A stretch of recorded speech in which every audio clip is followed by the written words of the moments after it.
اما بعد، شہیدوں کے لہو کا دام ہم گھٹنے نہیں دیں گے، شہیدوں کے لہو کا دام ہم گھٹنے نہیں دیں گے، کبھی بھی خود کو راہ حق سے ہم ہٹنے نہیں دیں گے، کبھی بھی خود کو راہ حق سے ہم ہٹنے نہیں دیں گے۔ استاد محترم اور محفل میں شریف قابل قدر حاضرین، میں آپ حضرات کا شکر گزار ہوں کہ مجھ جیسے ایک ادنا سے طالب علم کو یوم آزادی پر کچھ بولنے کا موقع عنایت فرمایا۔ ہمیں آج بے حد خوشی ہو رہی ہے کہ ہم علماء اکرام اور پرکھوں کی قربانی کے نتیجے میں ترنگا لہرا کر آزادی کا جشن منا رہے ہیں۔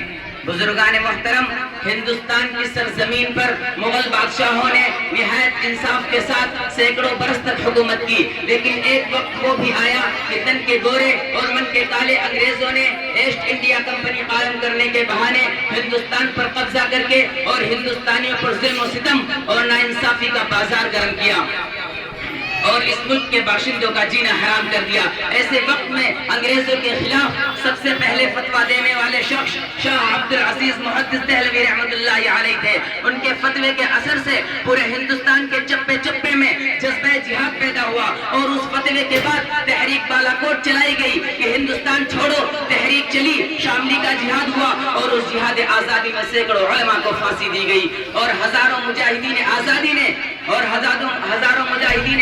نے پھانسی کے پھندے چومے۔ ہمارے آباء و اجداد اور ہمارے پرکھوں نے اپنے بچوں کو یتیم کیا، عورتوں کو بیوہ کیا، جیل کی کال کوٹری کو آباد کیا، انگریزی فوج کی گولیوں کا سامنا کیا، تب جا کر ہمارا یہ ملک آزاد ہوا۔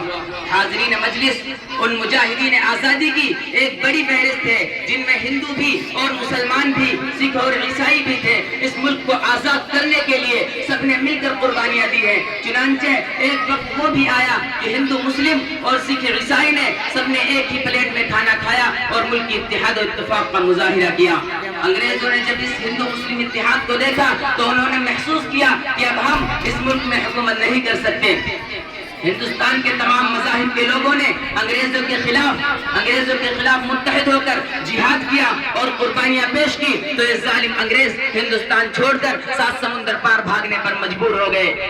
دوستو، آج ہمیں چاہیے کہ اپنے اس ملک کو بچانے کے لیے اور اس کی حفاظت کرنے کے لیے اسی اتحاد و اتفاق اور پیار و محبت کی ضرورت ہے۔ یہی اس دیش کی خوبصورتی اور طاقت ہے۔